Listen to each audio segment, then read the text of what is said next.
لاہور کے شاہ عالم چوک میں ایک ایسی مسجد واقع ہے جسے ایک رات میں تعمیر کیا گیا تھا۔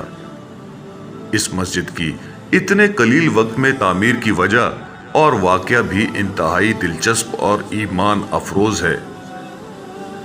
تاریخ بتاتی ہے کہ انگریزوں کے دور میں اس مقام پر ایک مسافر کا گزر ہوا اور اس نے یہاں نماز ادا کی، جبکہ یہ علاقہ اس وقت ہندوؤں کی اکثریت کا حامل تھا۔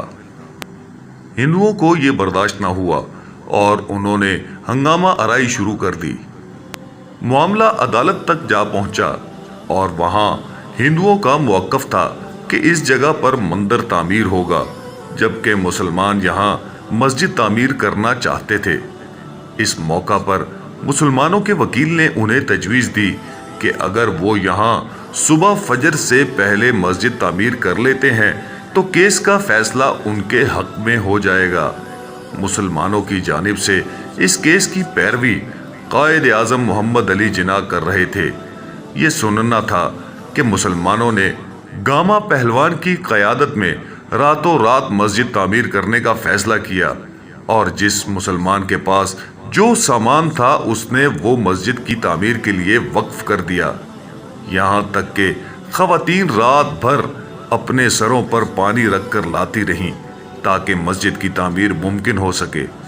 دوسری جانب مسجد کی تعمیر مکمل ہونے کے بعد عدالت نے بھی مسلمانوں کے حق میں فیصلہ سنا دیا۔ یہ مسجد سن 1917 میں تعمیر کی گئی اور اس کا نام مسجد شب بھر رکھا گیا۔ یہ مسجد 3 مرلے کے رقبے پر تعمیر ہے۔ علامہ محمد اقبال رحمۃ اللہ علیہ کو جب تیسرے روز اس مسجد کی تعمیر کا پتہ چلا تو آپ یہاں تشریف لائے اور بہت خوش ہوئے، اور یہی وہ موقع تھا جب انہوں نے یہ مشہور شعر کہا: مسجد تو بنا دی شب بھر میں ایمان کی حرارت والوں نے، من اپنا پرانا پاپی تھا برسوں میں نمازی نہ بن سکا۔